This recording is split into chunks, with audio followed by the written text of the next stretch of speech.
Ingin tahu bedanya tabungan dan giro? Pada tahap 3, bantuan operasional sekolah akan menggunakan rekening giro. Sebelumnya, mari kita ketahui dulu, apa itu rekening giro, apa itu rekening tabungan biasa, seperti apa contoh surat permohonan kepala sekolah untuk pembuatan rekening giro, dan berkas apa saja yang harus disiapkan oleh sekolah. Apa bedanya giro dan tabungan? Pencairan dana bantuan operasional sekolah atau BOS biasanya melalui rekening tabungan biasa. Tetapi, untuk tahun 2020, mulai tahap 3, sudah beralih pencairan dana BOS reguler ke rekening giro. Dengan adanya informasi ini, maka semua kepala sekolah dan bendahara harus segera membuat surat permohonan pengalihan rekening Bank BJB ke rekening giro Bank BJB serta pembuatan cek. Tabungan menjadi produk perbankan paling familiar dan banyak digunakan oleh masyarakat luas. Bukan hanya orang dewasa saja. Saat ini, tabungan juga sudah banyak tersedia khusus untuk anak-anak. Selain tabungan, giro merupakan salah satu produk perbankan lainnya yang juga bisa diakses oleh para nasabah. Produk perbankan yang satu ini pada umumnya banyak digunakan oleh para pebisnis dan juga pihak perusahaan. Giro memberikan banyak kemudahan untuk bertransaksi, terutama terkait dengan urusan bisnis skala besar yang pada umumnya membutuhkan penggunaan cek di dalam transaksi keuangannya. Pada dasarnya, tabungan dan giro memiliki perbedaan manfaat yang cukup besar, sebab segmen penggunaannya juga sudah berbeda sejak awal. Sebelum Anda memilih salah satu di antara kedua produk ini, pastikan memahami dengan baik berbagai perbedaan tersebut. Jadi, tabungan dan giro jelas sesuatu yang berbeda. Apa saja perbedaannya? Berikut penjelasannya. Untuk tabungan, media penarikan dana. Selain dilakukan langsung di teller bank, penarikan dana dari rekening tabungan bisa dilakukan langsung di mesin anjungan tunai mandiri atau ATM. Untuk giro, media penarikan dana, berbeda dengan rekening tabungan yang bisa melakukan penarikan tunai yang praktis melalui ATM, giro justru hanya menyediakan media penarikan dengan menggunakan layanan biliet giro dan juga cek. Kedua, untuk tabungan, batas penarikan dana transfer. Pada umumnya, jumlah penarikan tunai dan juga transfer harian yang bisa dilakukan melalui ATM para pemegang tabungan dibatasi oleh pihak bank sesuai dengan jenis tabungan nasabah itu sendiri. Namun, jika menginginkan transaksi dengan nilai yang besar, nasabah tabungan bisa melakukannya langsung di teller bank. Untuk giro, batas penarikan dana transfer. Sedangkan untuk pemegang giro, jumlah transaksi harian ini tidak dibatasi. Nasabah bebas melakukan transaksi harian dengan rekening giro mereka, selama dana yang dibutuhkan masih tersedia dengan mencukupi. Inilah salah satu alasan mengapa giro menjadi pilihan yang tepat untuk para pebisnis yang memiliki banyak transaksi keuangan setiap harinya.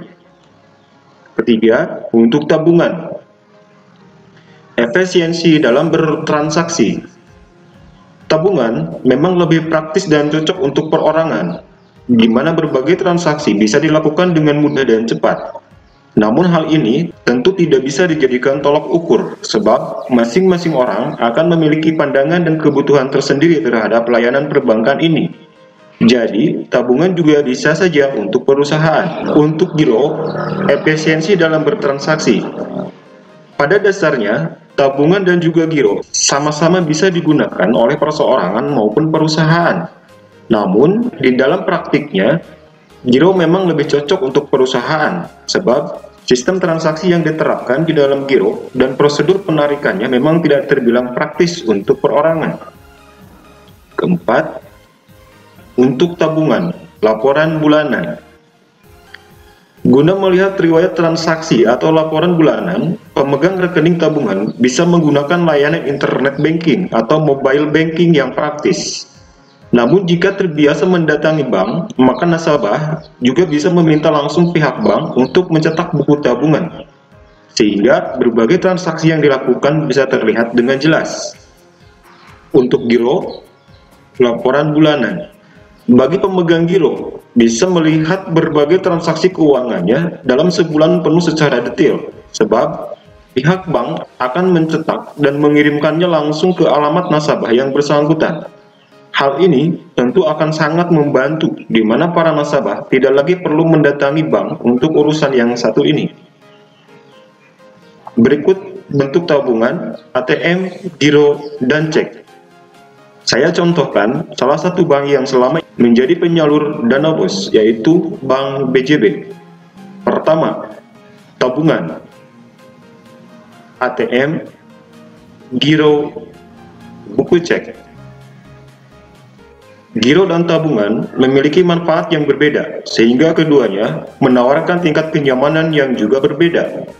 Pastikan Anda mengetahui berbagai perbedaan ini dengan baik sejak awal, sehingga Anda bisa menjadikannya sebagai pertimbangan. Pilih rekening yang paling tepat dan sesuai dengan kebutuhan keuangan, sehingga Anda bisa mendapatkan manfaat maksimal atas penggunaannya untuk berbagai transaksi keuangan yang diperlukan. Apa alasan pemerintah mengharuskan setiap penerima BOS harus beralih ke rekening giro? Dalam aturan pemerintah dan aturan dari Bank Indonesia mengatakan bahwa setiap hal yang menggunakan keuangan negara harus menggunakan rekening giro. Sebagai persyaratan pembukaan rekening giro untuk BOS SD dan SMP adalah sebagai berikut. Pertama, surat permohonan pembuatan rekening giro. Kedua, fotokopi SK Kepala Sekolah. Tiga, fotokopi SK terakhir Bendahara BOS. Keempat, fotokopi NPWP Kepala Sekolah. Kelima, fotokopi NPWP Bendahara BOS. 6. Fotokopi surat izin operasional sekolah. 7. Pas foto ukuran 3x4 Kepala Sekolah. 8. Pas foto 3x4 Bendahara BOS. 9. Materai 6.000 2 lembar. 10. Cap atau stempel sekolah. 11. Mengisi formulir pembukaan rekening.